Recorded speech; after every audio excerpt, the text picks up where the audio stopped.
We've been really substantially covering is the Nancy Guthrie case. Obviously, the DOJ is involved. The FBI right now coming out with some new information and kind of having some issues with the Pima County Sheriff. So how is the DOJ resolving the apparent breakdown in coordination between the FBI and the Pima County Sheriff's Department regarding the handling of the critical DNA evidence there? We have worked closely, the FBI has worked closely since the day that this happened with the local law enforcement. And there's been reports of friction. I've seen those reports. We are here to help. And the FBI, President Trump authorized and directed us to do everything that we can to help that investigation. This is at its heart a local investigation because of the nature of this type of potential crime. But the FBI remains exactly where we've been, which is we're ready, willing, and able to help as much as we can.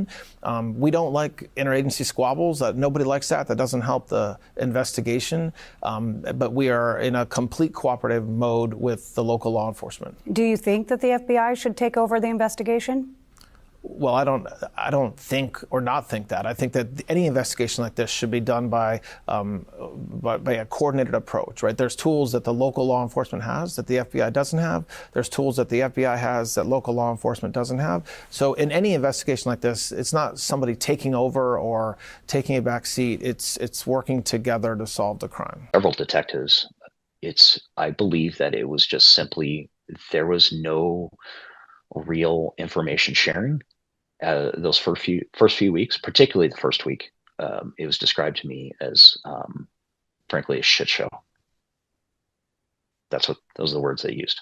So, I mean, if our own detectives aren't speaking to each other about which witnesses they've already spoken to, what chance is there for agencies that aren't even located inside the same floor in the administration building? So I think they probably knew that the sheriff didn't like the FBI and believed that the lack of information they were getting was because of that.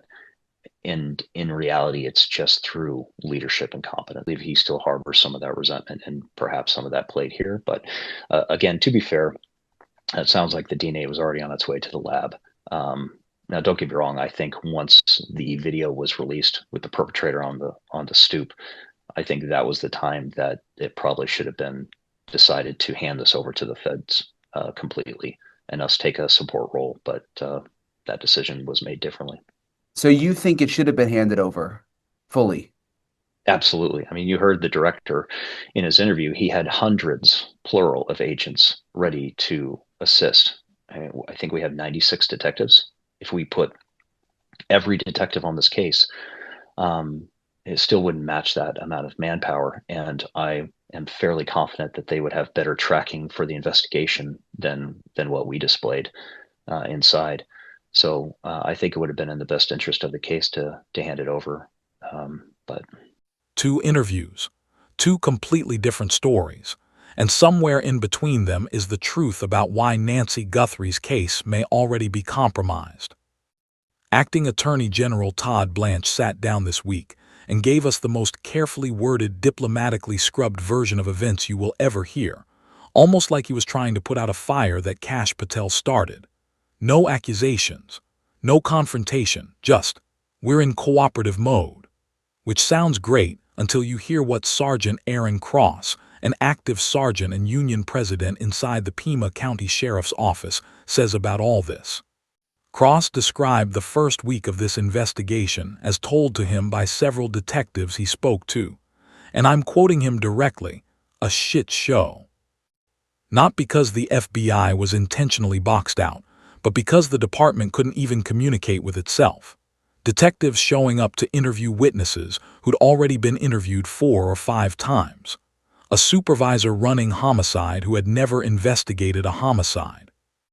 And at the center of all of it, a sheriff whose ego, according to Cross, is the real reason this case was never handed over to the FBI when it should have been. So which is it? Clean interagency cooperation like Blanch says, or a leadership disaster that gave a kidnapper a 4-day head start? That question is what this video is built around. And by the time you reach the end, you will have the most complete picture yet of exactly what happened inside that department, and why the one person with the authority to fix it has given every indication that he won't. Nancy Guthrie lived in Tucson, Arizona. She was elderly, in poor physical health, and by every account from the people who knew her, not a woman who wandered. She did not have cognitive impairment. She knew where she was and where she was supposed to be. And then, without a note, without a goodbye, without an explanation that made sense to anyone who loved her, she was gone. If you know that name, you know her daughter. Savannah Guthrie has sat behind the anchor desk at one of the most-watched morning programs in American television for over a decade. Millions of people begin their day with her face on their screen. Right now, that woman, composed, professional, a fixture in American homes, is waiting for a call that has not come. Waiting for answers from an investigation that, as you're about to hear documented in detail, was in serious trouble before it ever truly found its footing. This is not a story about limited resources. It is not a story about an impossible case. It is a story about what happens when institutional failure and personal ego occupy the same chain of command, and what that combination costs when the thing at stake is a missing woman and the clock is running. The family arrived at the house before law enforcement did. That single detail carries more weight than it might initially seem. In the hours before investigators reached the scene, family members moved through the property. They searched. They opened doors, crossed rooms, walked the ground outside, touched surfaces, doing what any desperate family does when someone they love is missing. They were looking for Nancy, and in looking for her, through no fault of their own, they altered a scene that investigators would later need to reconstruct with precision. By the time law enforcement arrived, the earliest and most irreplaceable layer of physical evidence had already been disturbed. What made this worse is what was waiting on the other side of that disruption. The investigators who responded were not, according to a source with direct knowledge of the case, experienced homicide detectives. And the supervisor who first took command, the person whose entire job in that first hour was to assess what they had, make the right call about what kind of case this was, and build the investigative framework accordingly, had, according to that same source, never worked a homicide investigation before being installed in charge of the homicide unit. Not a challenging case with limited experience behind it, no experience at all. In a case that would become one of the most scrutinized missing persons investigations in the country, the individual setting the tone and direction on day one had never done this before. The source who provided this information was clear about how that happens. Under this sheriff, positions go to people who can do things for the person in charge, not to the most qualified, not to the people who have earned it.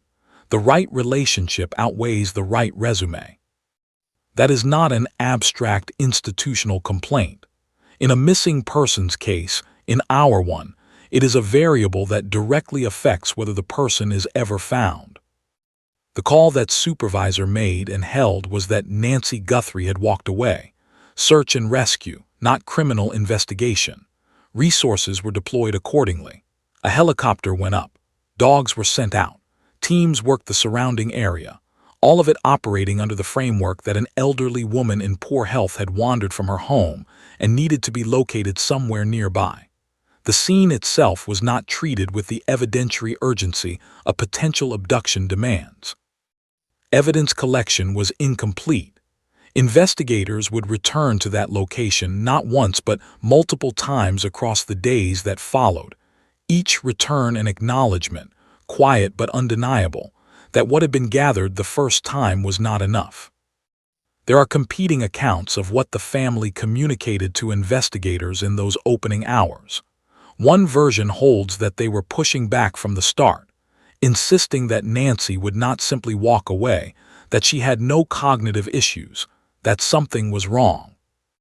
The version that Sergeant Cross heard from sources close to the investigation is different, that the family initially, in the shock of the first moments, held onto the possibility that she had simply wandered off, hopping for the best before they could face the worst. Cross offers a charitable reading of this. People under that kind of stress reach for the least terrible explanation first, and searchers were doing their job with the information available. But the picture either account produces is the same. A scene that needed to be worked as a potential crime from the moment investigators arrived was instead framed as a welfare check. And by the time the evidence forced a reckoning with a darker possibility, the window that matters most in an investigation like this had partially closed. Then they found the blood. On the front stoop of Nancy Guthrie's home, blood, and surveillance footage that showed something else, a figure who did not belong there, a presence, proof that someone had been to that house who should not have been. In that moment, the entire character of the investigation had to change. But the critical hours, the period in which a fresh scene speaks most clearly, in which memories are sharpest, in which leads are still warm, had already been spent working the wrong hypothesis. And while investigators scrambled to reorient, the Federal Bureau of Investigation was trying to get through the front door of the Pima County Sheriff's Office and being told, in one way or another, to wait. Kash Patel, the director of the FBI, said it publicly and on the record. The FBI was not permitted into this investigation for 4 full days. He described an FBI aircraft, fueled, staffed, ready standing by to transport DNA evidence from the scene to the laboratory at Quantico, Virginia, one of the most sophisticated forensic facilities in the world, available at no cost, backed by federal urgency. That plane never left the ground. The DNA evidence from inside Nancy Guthrie's home was instead shipped to a private laboratory in Florida, a lab contracted by the Pima County Sheriff's Office, paid for by Pima County taxpayers. Those are serious claims made at the highest level of federal law enforcement. They demanded a response. Sheriff Chris Nanos pushed back. 2 official accounts sat directly across from each other, each calling the other's version of events into question. Then something instructive happened. Before we get to Sergeant Cross, you need to hear from the third voice in this story.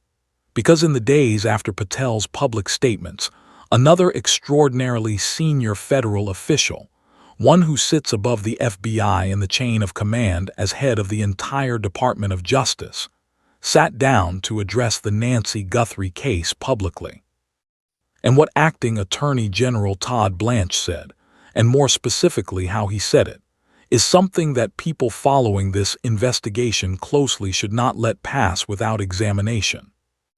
Blanch was asked directly how the DOJ was resolving the apparent breakdown in coordination between the FBI and the Pima County Sheriff's Department over the DNA evidence. His answer was measured to a degree that felt almost surgical.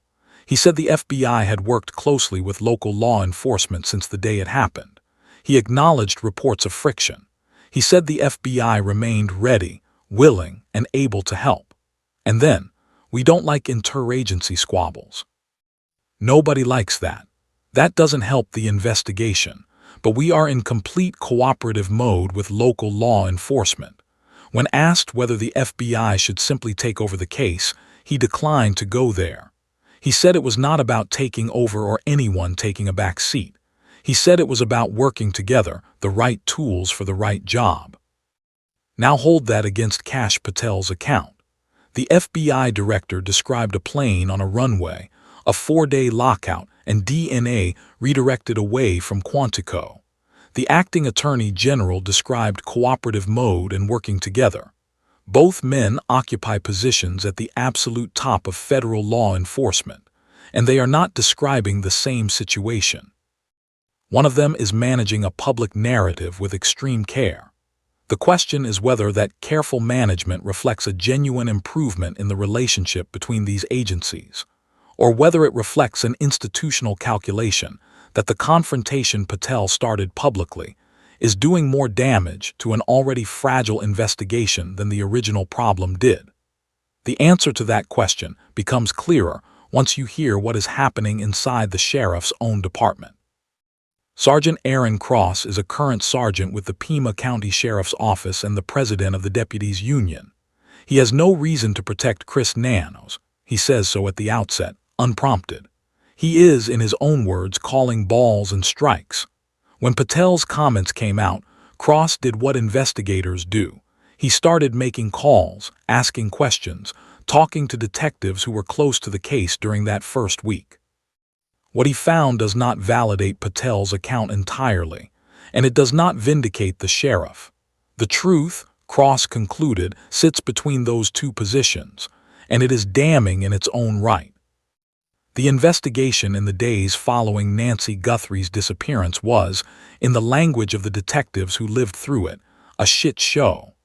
Those are their words, relayed to Cross directly, not an editorial, the word the investigators themselves used to describe their own operation. Detectives were dispatched to interview witnesses, arrived at the address, and found that the person had already been spoken to, not by one other investigator, by 4, by 5. There was no centralized tracking, no case management infrastructure, no system to tell one investigator that 4 others had already been to that door. They were working blind inside their own department, duplicating effort, burning time on a case where every hour mattered. The units in charge of the investigation did not have the autonomy to do what they believed needed to be done.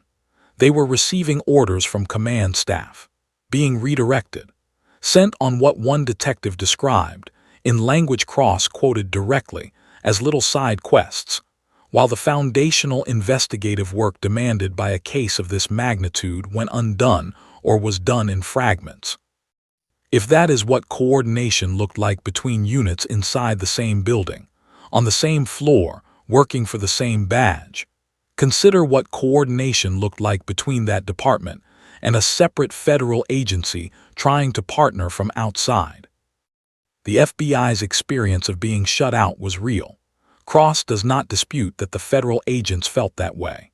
He does not challenge the anonymous federal sources who told journalists in those first weeks that they were being frozen out. But his conclusion, based on multiple conversations with detectives who were directly involved, is that the Bureau was not deliberately excluded through a top-down directive. They were caught in the same dysfunction that was drowning the investigation from within. The organizational failure was not targeted, it was total. One specific detail Cross confirmed on the DNA question is important for the full picture.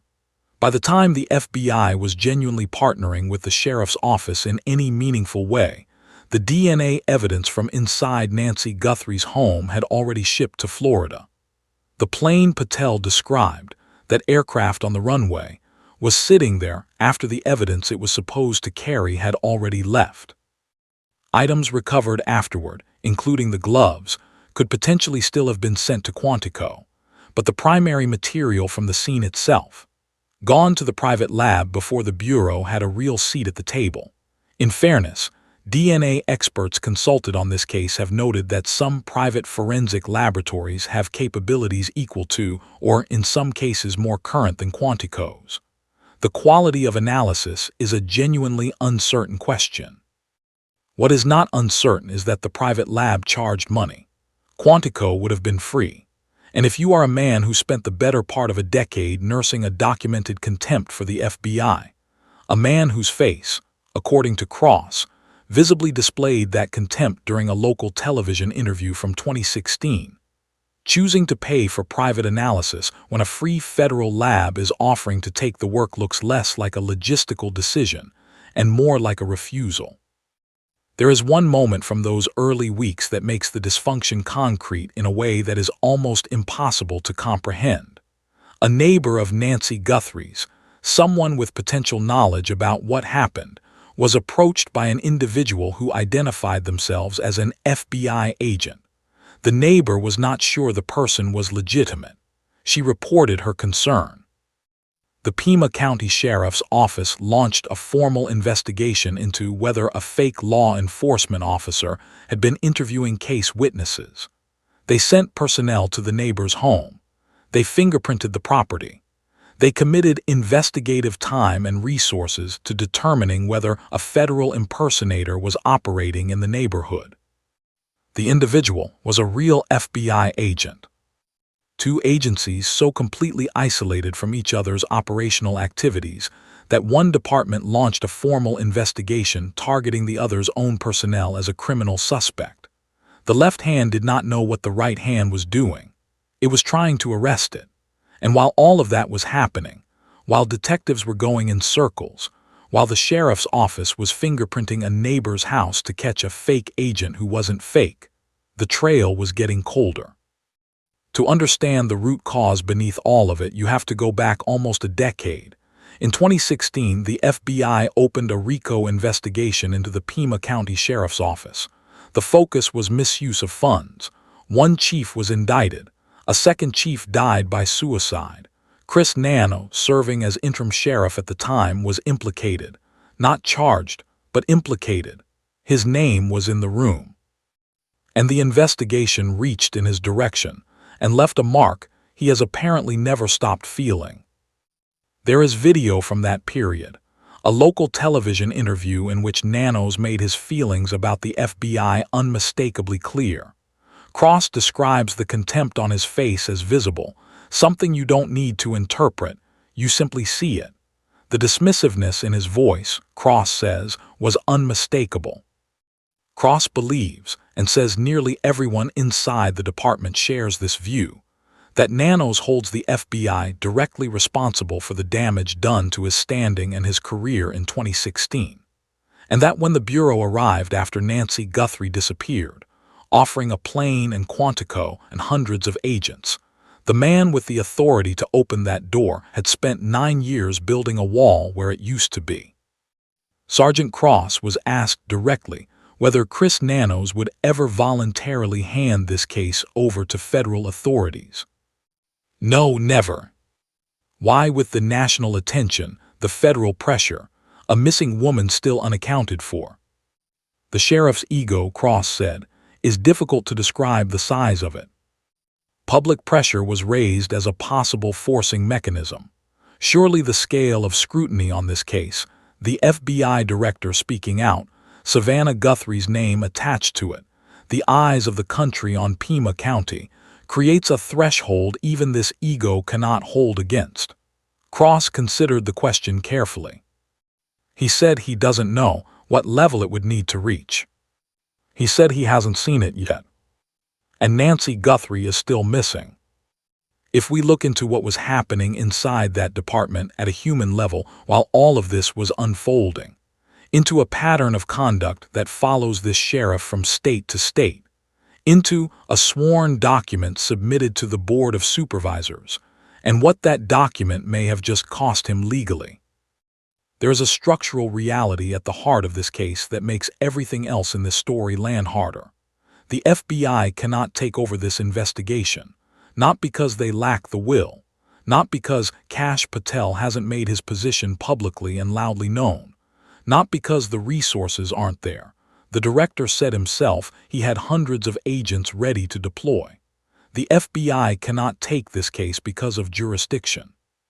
Until there is a confirmed federal nexus, evidence that Nancy Guthrie was transported across state lines, or some other element that creates federal criminal jurisdiction, the Bureau is legally constrained to a supporting role. They can offer, they can assist, they can position resources and keep planes on runways. But if the sheriff doesn't request a handoff, doesn't ask the Bureau to assume primary responsibility, there is no mechanism that compels one. The FBI's hands are tied by the same framework that governs every joint federal-local investigation in this country. Which means the question of whether this case gets the investigative infrastructure it needs comes down, ultimately, to one man's willingness to say 2 words he apparently has no intention of saying. Sergeant Cross was unambiguous on this. Asked whether the sheriff would ever voluntarily cede this investigation to federal authorities, Cross said no. Not maybe. Not eventually under sufficient pressure. No. The sheriff's ego, he said, is difficult to describe the size of it. He does not know what public pressure threshold would need to be reached. He has not seen it yet. Understand what that means operationally. The same man whose department detectives described as a shit show during the most critical week of this investigation retains primary jurisdiction. The same chain of command that sent investigators on little side quests while evidence went uncollected is still the chain of command. And the FBI, with its hundreds of agents, its forensic laboratories, its tracking and coordination infrastructure, is sitting in a support role, waiting, while the person who could change that calculation has shown every indication that he won't. This is the backdrop against which a source with direct knowledge of the investigation sat down and spoke on record, identity protected at significant risk to their career, about what they witnessed from inside that department during the earliest and most irreplaceable period of this case. What they described was not a department that lacked dedication. It was a department that had been structured for failure from the inside out by the decisions of the person at the top. The first and most consequential mistake, according to this source, was made within hours of Nancy Guthrie's disappearance being reported. Investigators arrived at the scene, made a judgment quickly that Nancy had wandered off and held it. The investigation was run under that framework as though it were established fact, not a working hypothesis requiring constant reassessment. The specific word this source used was rushed. Not just that the wrong conclusion was reached, but that it was formed fast, locked in, and used to shape every subsequent resource decision long past the point where a more cautious and experienced eye would have started questioning the assumption. The people deployed to that scene were, in this source's assessment, not equipped for what it required. And then came the detail that lands hardest for anyone following this closely. The supervisor who first responded to Nancy Guthrie's home, the individual whose role was to look at that scene, read it correctly, and determine what kind of investigation was needed from the first hour, had never investigated a homicide before being placed in charge of the homicide unit. Not a difficult case under difficult conditions. No prior homicide experience at all. In a case that would be dissected by the national media and examined at the federal level, the person making the calls on day one had never done this job before. When asked how something like that is possible, how a person with no homicide background ends up leading the homicide unit in one of the largest sheriff's departments in the American Southwest, this source gave an answer that deserves to be quoted as closely as possible. Positions in this department, they said, go to people who can do things for the person in charge, not to people who are qualified, not to people who have earned it. The relationship matters more than the resume.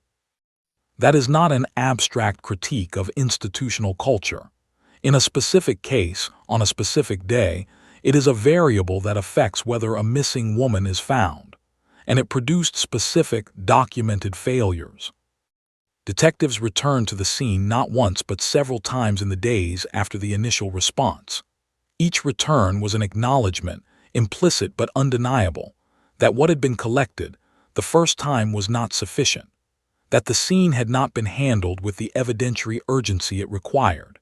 Evidence that should have been cataloged and preserved in the first hours was still being gathered on subsequent visits, by which point time and foot traffic had further degraded what remained. For a case where, as Cross notes, the perpetrator appeared to be careful and left limited physical evidence behind, the discipline of preserving what was there from the very first moment was not optional. It was essential, and it did not happen. At the same time, the tips were flooding in. The public was engaged, a nationally visible case involving the mother of a prominent anchor, and the volume of incoming information quickly reached thousands of individual pieces of intelligence. The infrastructure to process that volume systematically, to triage, track, coordinate follow-up, and prevent duplication, was not in place in any meaningful form during the critical early period. Information was received, and in too many instances, not effectively actioned. Inside the building, the dysfunction ran structural. Command staff maintained tight, persistent control over the detectives working the case, directing movements, approving steps, inserting oversight into a process that demanded the freedom for experienced investigators to follow evidence wherever it led without waiting for authorization at each turn. What detectives experienced instead was constant redirection. Assignments issued, then changed. New tasks before previous ones were completed. Going in circles, as one investigator described it directly, every appearance of momentum without the substance of it. This is the operational reality that Todd Blanch's language of cooperative mode was placed over in his public interview. And the gap between those two descriptions, between the diplomatic language of the acting attorney general and the account of investigators going in circles inside a department their own colleagues called a shit show, is where the truth of this investigation actually lives. Morale inside the Pima County Sheriff's Office during this period reached a level the anonymous source described with a single word: embarrassment, not frustration, not discouragement. Embarrassment at the press conferences, at the public statements from the sheriff, at watching him speak to national media in ways that made colleagues want to tell him, in the source's own words, to shut his mouth. Stop talking. The formal expression of that sentiment came in a vote. Every deputy in the Pima County Sheriff's Office union voted no confidence in Sheriff Chris Nanos. Every single one. Cross noted that this was not the first no-confidence vote under Nanos. The relationship between the sheriff and the people who work under him had been deteriorating for years. But the unanimity, in the context of a nationally watched case, carried different weight. The country could now see, without ambiguity, that the men and women inside that department did not believe the person running it was fit to run it.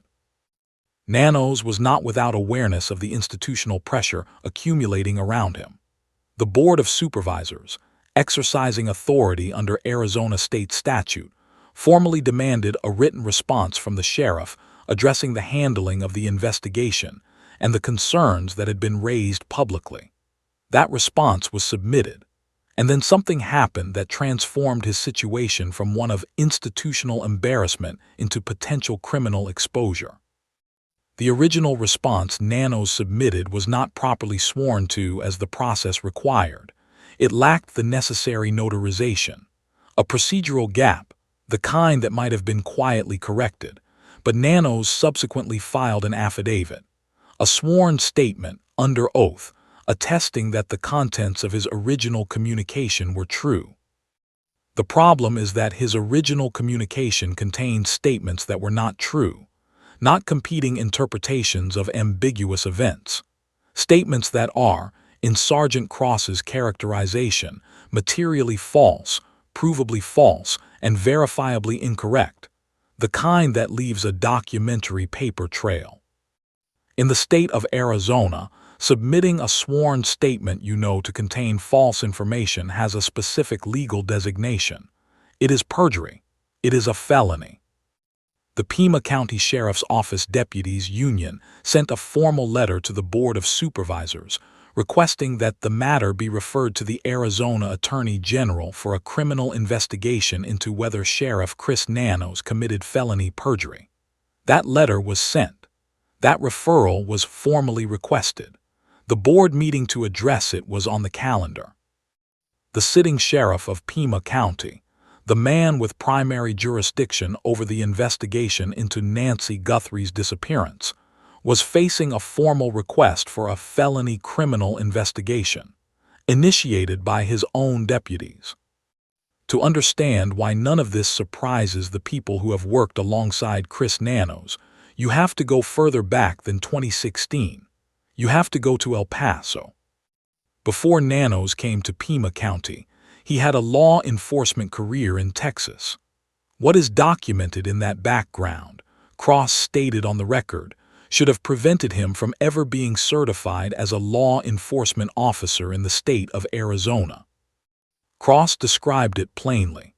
Allegations that Nanos threatened a witness against him during an internal affairs proceeding, that he then lied about it during the investigation that followed, and that he subsequently misrepresented his background on employment applications. You cannot hold a law enforcement position, Cross said without hesitation, when your record includes threatening a witness and then lying through the internal affairs process that investigated you for it. The gap between what Nanos' background reportedly contained and what was apparently scrutinized before he rose to lead one of the largest sheriff's departments in the country is not a clerical oversight. It is a foundational failure of vetting that placed the wrong person in a position of authority, with consequences that are now being felt by an entire department, a missing woman's family, and a case the country is watching. The sworn affidavit to the Board of Supervisors, then, is not an anomaly in Cross's reading of this man. It is the most recent entry in a documented pattern across multiple contexts, multiple states, multiple decades of someone who has said things that were not true when the truth was inconvenient. The form changes. The conduct does not. And yet he remains in office. The recall effort that many in Pima County support has collided with a wall of procedural logistics that makes success nearly impossible regardless of public sentiment. Each signature page holds only 10 handwritten signatures. Each page must be individually notarized. The number of valid signatures required to trigger a recall sits at approximately 130,000. Cross described the logistics with something close to resignation, calling it nigh impossible. The desire to remove this sheriff may be real, and it may be widespread. The mechanism designed to act on that desire appears to have been engineered to ensure it is never successfully used. The Board of Supervisors represents a different avenue. The Attorney General referral represents another, but neither of those processes moves at the pace a missing persons investigation demands. Neither of them solves the problem of today or tomorrow or the week after that. What exists today, and what represents the closest thing to a functional investigative structure this case has had, is the Joint Task Force. 4 to 5 Pima County detectives and a sergeant have been physically relocated from the sheriff's administration building into the FBI field office. They work there, alongside federal agents, full-time, on nothing else. The Pima County Sheriff's Office retains primary jurisdiction that has not changed, and Cross is clear about that distinction. But the significance of the physical relocation should not be dismissed. One of the most persistent complaints about the early investigation was the degree to which command staff kept its hands on the detectives working the case, redirecting, authorizing, maintaining management presence over a process that needed room to breathe. By moving those investigators out of the sheriff's building and into the FBI facility, the reach of that command interference is reduced in practice, even if not eliminated in structure. The detectives working the Guthrie case day to day are now physically separated from the dynamic that produced the little side quests. They can follow evidence with greater operational independence. They can work as genuine partners with federal agents rather than passing information across a barrier that, for too long, functioned more like a bottleneck. Cross would have preferred a full handoff, and has said so consistently. From the moment surveillance footage showed a figure on that stoop, in his view, the case should have been transferred entirely to federal authority with Pima County in a supporting role. The FBI director had hundreds of agents available. The Pima County Sheriff's Office has 96 detectives in total. The comparison does not require commentary, but a joint task force is meaningfully better than what preceded it. And for the investigators inside that task force, the people who took this case home with them and came back the next morning to find it still unresolved, it is the closest thing to the right structure that the politics of this situation have allowed so far. That structure has not, as of the time this was assembled, produced a named suspect. There is no confirmed working theory of what happened to Nancy Guthrie. The tips received from the public number in the thousands, and the systematic work of processing them continues. The case is not classified as cold, but it is not producing clarity. The anonymous source framed the remaining possibilities with a precision that is hard to shake. Either the person responsible for Nancy Guthrie's disappearance was extraordinarily lucky, in which case that luck has an expiration date, or they were extraordinarily careful in a way that suggests prior thought, Careful in a way that means the absence of recoverable evidence is not accidental but designed.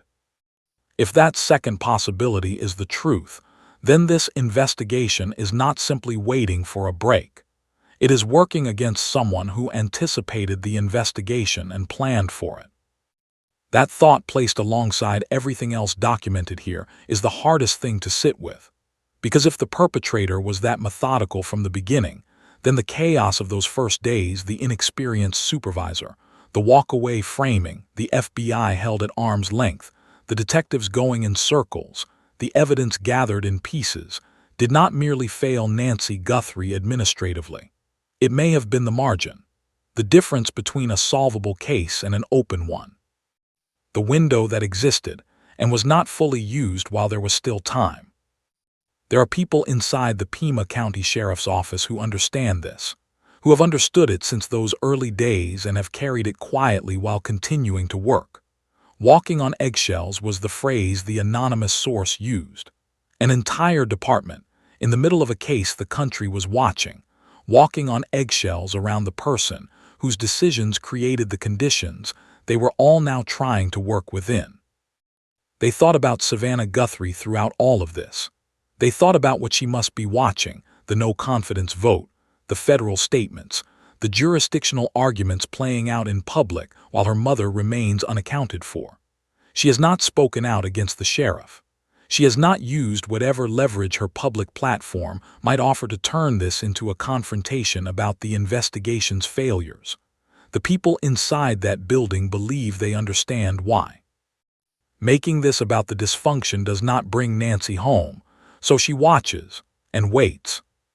And the deputies who care about this case, who went into law enforcement to do exactly this kind of work, and who have been doing it inside a system that has constrained them at every turn, want her to know something, not for their benefit, for hers. The failures documented here do not reflect the character of the people working this investigation. The embarrassment belongs to the institution, and specifically to the person at the top of it. Her mother is not a case number to the investigators inside that task force.